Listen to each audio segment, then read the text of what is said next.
जय श्री राम मित्रों। आप सबको मेरा यानी अभिषेक सिंह का हाथ जोड़कर प्रणाम स्वीकार हो। मित्रों, आज मैं आपके लिए हनुमान जी के बालपन, शिक्षा और शाप से जुड़ी एक बहुत ही रोचक कथा लेकर आया हूँ। साथ ही भगवान राम और रावण के युद्ध में हनुमान जी कैसे और भी ज़्यादा प्रभाव डाल सकते थे, इसके बारे में कथा के अंत में भी बताने वाला हूँ। तो इस कथा के अंत तक आप हमारे साथ ज़रूर जुड़े रहें। और हाँ मित्रों, अगर अब तक जिन्होंने इस चैनल को सब्सक्राइब नहीं किया है वो तुरंत ही इस चैनल को सब्सक्राइब करके बेल आइकॉन की घंटी बजा दें, ताकि ऐसे ही रोचक कथा और सनातन धर्म से जुड़ी जानकारी सीधे आपके मोबाइल में पहुंच सके। और अगर ये जानकारी आपको पसंद आए तो इस चैनल को लाइक और सब्सक्राइब करना ना भूलें। तो आइए देखें।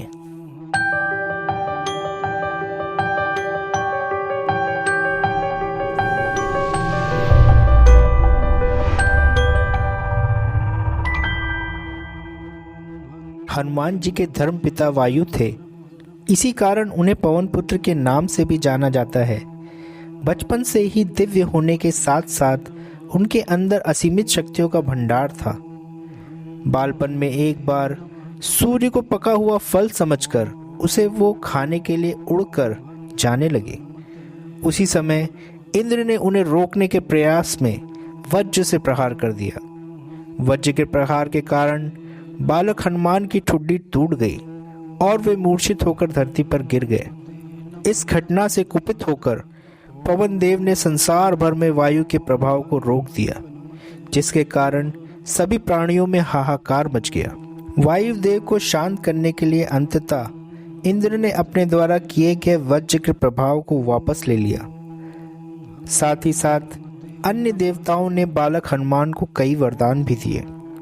यद्यपि वज्र के प्रभाव ने हनुमान जी की ठुड्डी पर कभी न मिटने वाला चिन्ह छोड़ दिया था।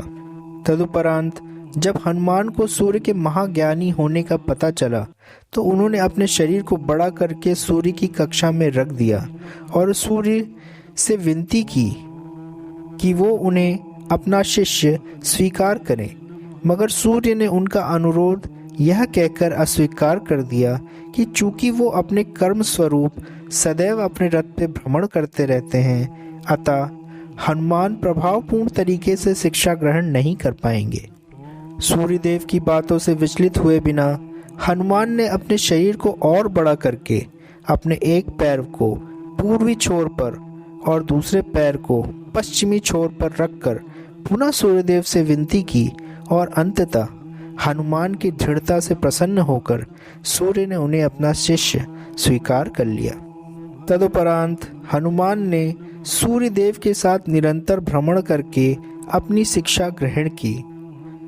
शिक्षा पूर्ण होने के उपरांत हनुमान ने सूर्यदेव से गुरु दक्षिणा लेने के लिए आग्रह किया, परंतु सूर्यदेव ने यह कहकर मना कर दिया कि तुम जैसे समर्पित शिष्य को शिक्षा प्रदान करने में मैंने जिस आनंद की अनुभूति की है वो किसी गुरु दक्षिणा से कम नहीं।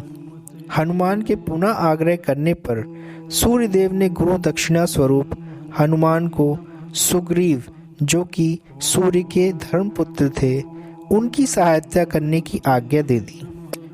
हनुमान के इच्छा अनुसार सूर्यदेव को हनुमान को शिक्षा देना सूर्यदेव के अनंत अनादि नित्य अविनाशी और कर्म साक्षी होने का वर्णन करता है। हनुमान जी बालपन में बहुत नटखट थे।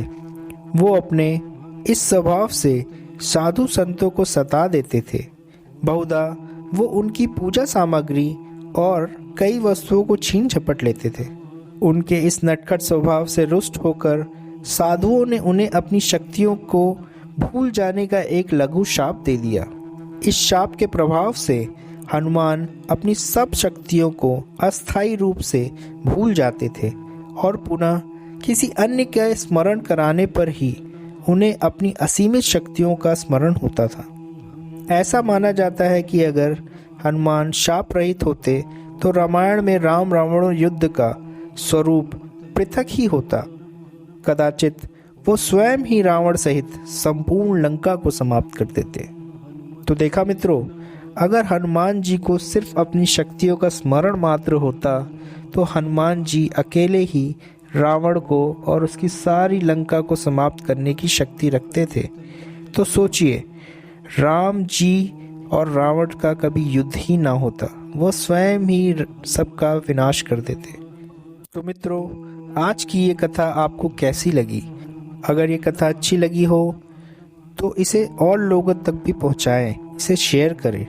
और हाँ दोस्तों, कमेंट करके हमें ज़रूर बताएं कि आपको ये कथा कैसी लगी। खास करके हनुमान जी के भक्त जय हनुमान ज़रूर लिखें। तो आज के हमारे इस एपिसोड में इतना ही था। मुझे इजाज़त दीजिए, मैं मिलता हूँ आपको अगले एपिसोड में ऐसी ही रोचक कथा के साथ। तो आइए सब लोग एक साथ मिलकर बोलें, जय श्री राम।